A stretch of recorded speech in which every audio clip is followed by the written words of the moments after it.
Am I the butthole for telling a social worker the real reason my sister wants a foster kid? So this is a throwaway account. While my sister doesn't use Reddit, we have mutual friends who do. I'm a 28 female and I have a sister, 36 female. For the sake of story, I'll just call Jane. Jane is married to Bob and they have 2 kids, boy and a girl. My niece and nephew are wonderful kids and no trouble at all. They fight as siblings do but nothing big. I love them. Now for about 2 years, I did live with my sister. It was a miserable time that really affected our relationship. She saw me as free labor, money and babysitting. Even when I managed to get a small part-time job, she demanded I hand over nearly half my pay or get out. It was hell as she took completely advantage of me. I moved out as soon as I could and we have little contact outside of family gatherings. Now after I moved out, she started complaining how she has no help with the kids and never gets a break. I babysit sometimes but I have made it clear, just because I am off work, doesn't mean I want an 8-hour day with my niece and nephew. Anyway, she started talking about how she wanted to foster a kid. Not a kid but a teenager. I pressed her for more info on this. She wants to adopt a teenager so she has a live-in babysitter for her kids. This is her logic: I want a kid around 16 or 17, you know, someone who may have been in the system for a while. They can share a room with your nephew, she only has a 3-bedroom house, or sleep in the garage. They can help me with housework, chores, cook and help me with my business. She bakes and sells cookies, also babysit the kids so me and Bob can go out sometimes or have some alone time. They'll be so grateful for a home and won't complain. I won't have to pay them at all. And then when they turn 18, I can just sign up for another foster kid. A teenager will be so much easier than a little kid. They will be grateful just to have a roof, food, siblings if they have been separated from their real ones, and clothes. I was horrified. Told her it was a horrible idea. She didn't listen to me. She went on with it anyway.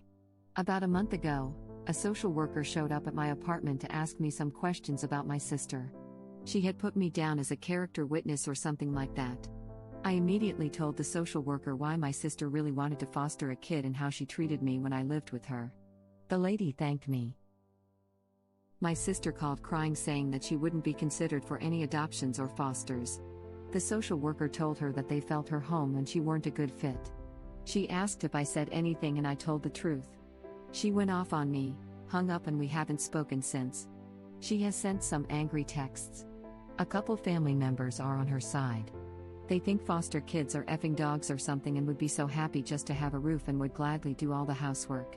So am I the butthole here? Edit. So wow. I didn't know my post blew up like this till I got home from work. Thank you everyone for the kind words, messages and awards.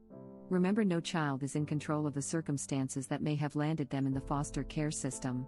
They are children and still human. They deserve a loving home and care. Do right by a foster kid. And thank you again. Feel free to message me or chat if you like. NTA. You told the truth and saved a teenager from a terrible life of being used and dumped for another, which is no way to treat anyone. It is a foster child, not a slave. She's legit trying to be the evil stepmother from Cinderella and not bright enough to see it. I don't know much about the foster system, but wouldn't people come in to check on how everything is going? The teen will probably tell the social workers how he is being treated like a servant. Yeah, but I don't think you can make sure that whoever checks is going to take them seriously, you know? It only takes one dickish social worker to decide it's just a teenager complaining about chores and not follow up. That's actually scary.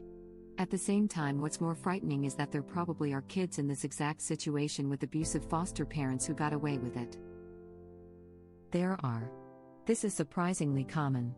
Source: I work with kids in the system. The kids I see got out, but not all do. Is there anything a future foster parent can do to get kids that have been in these situations out? I expect this happens mostly to kids older than 10, and probably kids of color.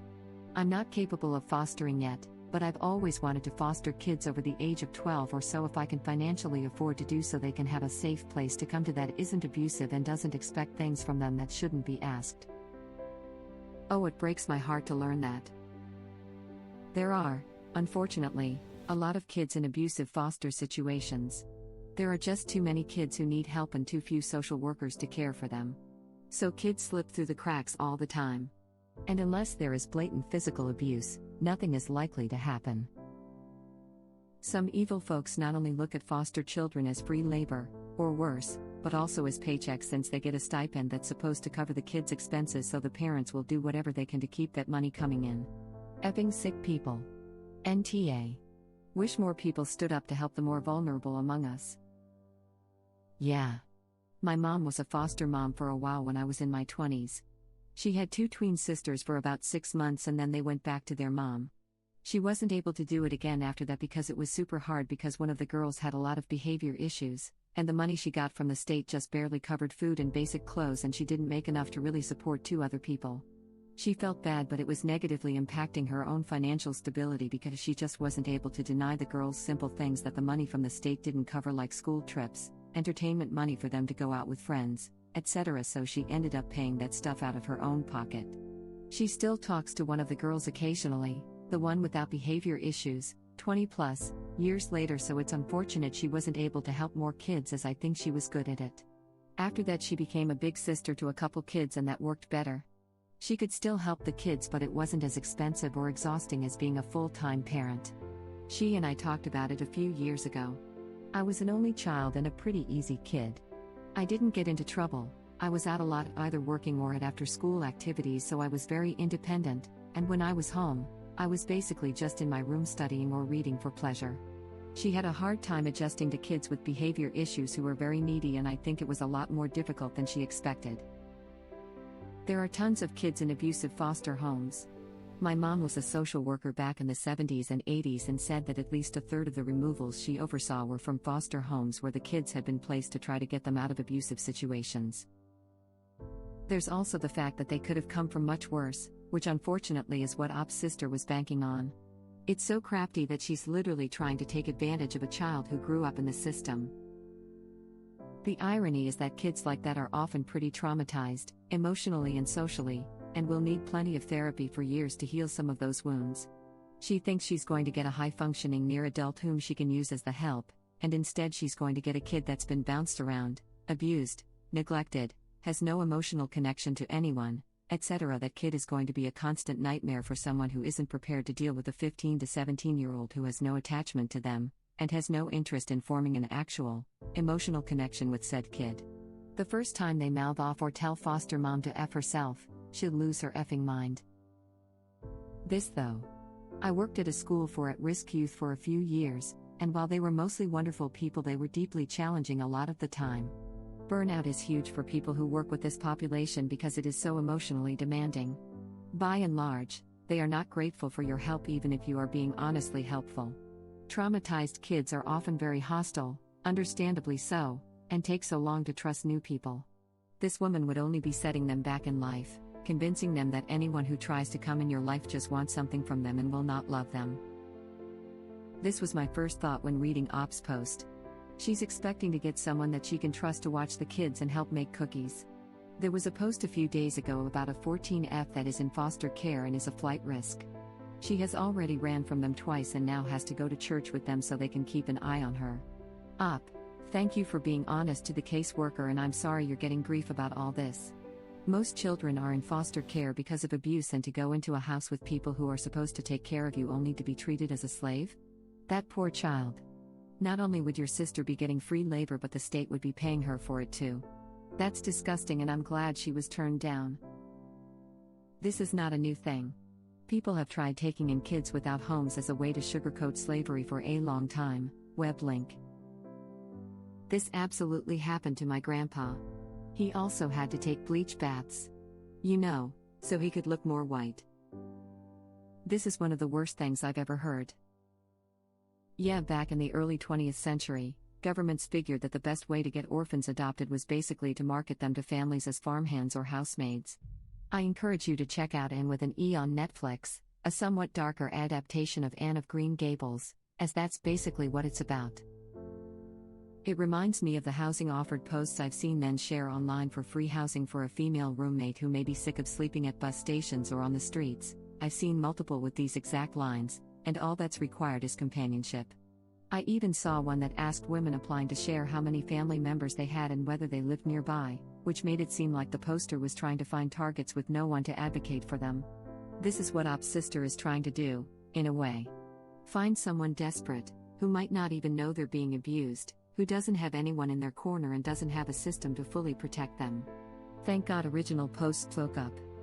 For the record, I don't think Op's sister was trying to do anything sexual like the men I'm talking about, but there's a similar preying on the vulnerable vibe that's really unacceptable. It doesn't even take a dickish social worker. If a social worker has 50 kids to follow up with, and 6 or 7 of them are reporting physical abuse while one is reporting too many chores, the social worker is going to have to prioritize investigating the kids reporting physical abuse. So many foster kids are so used to mistreatment and are often asked about their situation in front of foster parents. It's very likely they wouldn't say anything. It's also likely they would not be good babysitters or well-behaved slaves. Many kids in foster care are fairly defiant. Some have been badly abused.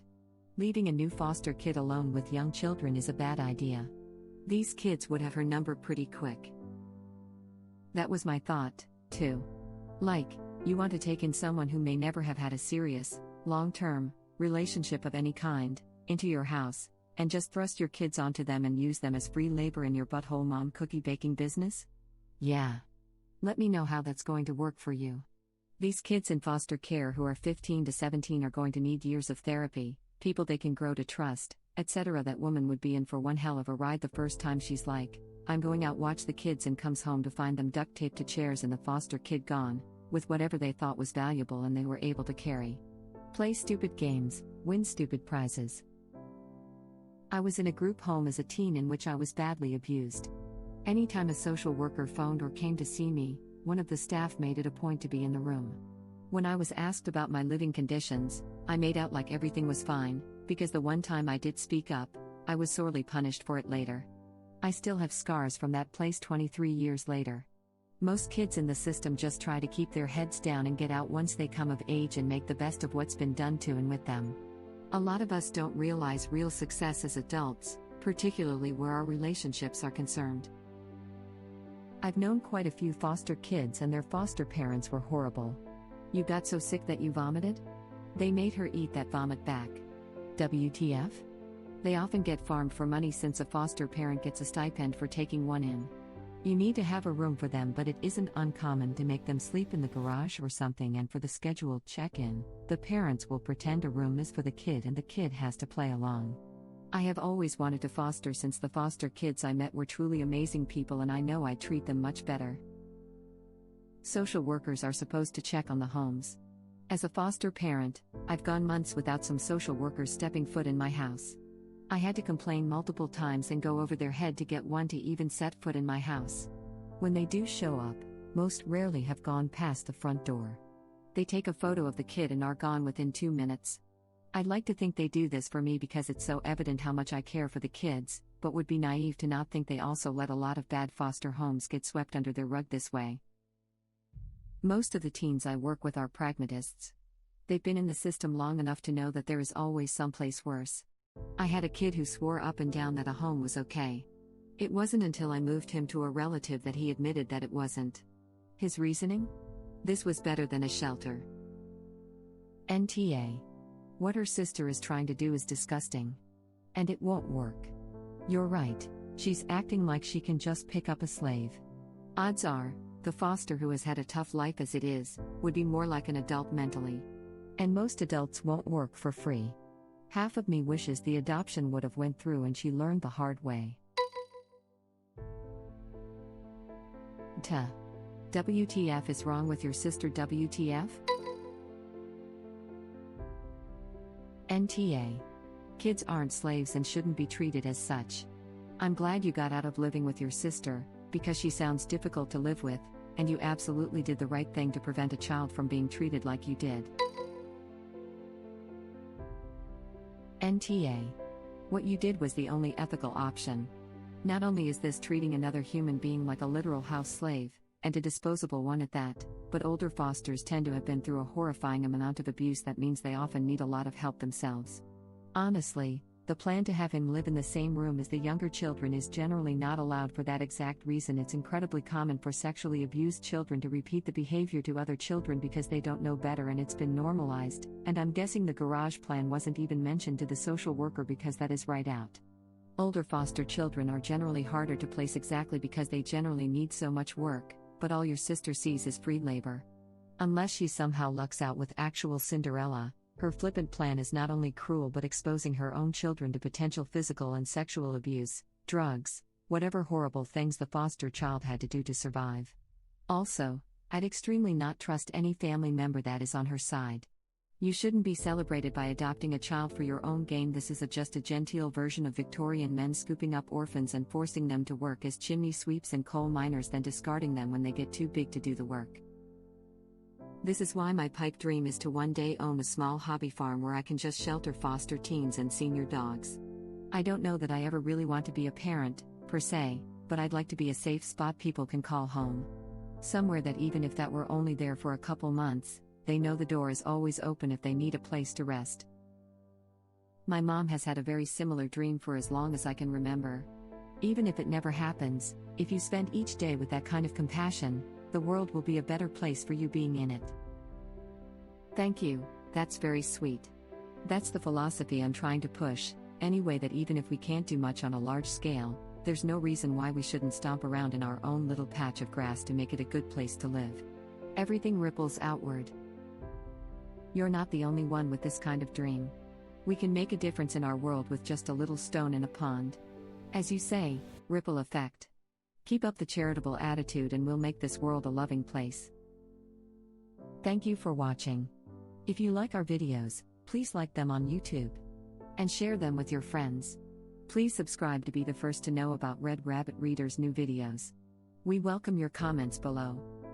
Another of our videos will begin shortly.